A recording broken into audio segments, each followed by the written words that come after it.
Today we've got two different exercises with a little variation on it to get your extensions a little bit higher. If you want to join me on the floor, today we're going to start with a simple exercise. You're going to flex your feet parallel. Make sure your knees are nice and stretched behind. Make sure your shoulders are back and your core is engaged. You can gently put your fingers down on the floor for just a little extra balance, but you don't want to push down on the floor. You actually want to hold your upper body and make sure that you're using your core strength to keep you there. We're going to start with the right leg. We're going to lift up, keep everything nice and tall, and stay in parallel. And we're just going to cross over and back, cross over and back. Then you're going to repeat the exercise turned out.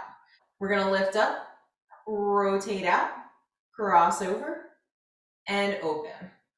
Cross and return to that open position. A couple of things to think about when you're doing this exercise. We want to make sure that you're not opening too far wide. Just return to the same position that your hips would be parallel. Also, make sure that your form is correct. So you want to be sitting up tall, rib cage is closed, and you want to make sure that during this exercise, as we lift that leg, that we don't sink back, that you want to stay upright so that you can really feel this hip flexor engage as well. I would recommend doing 8 on each leg, both in parallel and turned out. Our second exercise today takes place at the bar.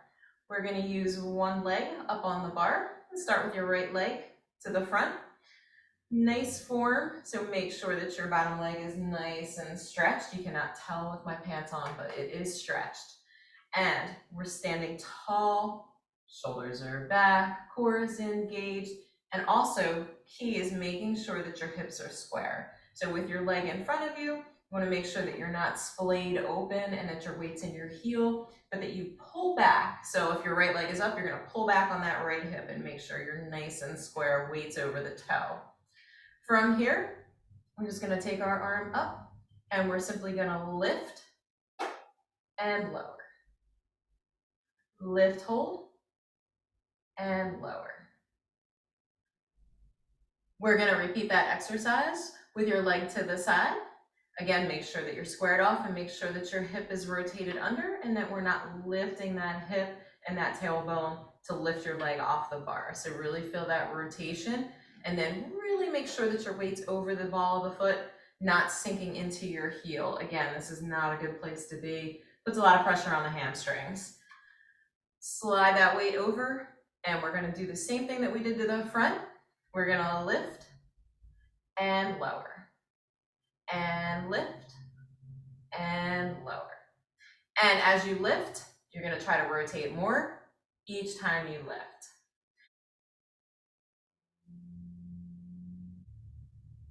For these two exercises, I'm also going to recommend just doing 8 times on each leg. You can increase that by doing 8 with a lift and hold. So you would take your leg and we would lift, hold, and return, and hold, and return. Go ahead and give these exercises a try. I think you'll find that they help give you a much higher extension over time. Thanks for watching and stay tuned for more tips and tricks from Before the Bar.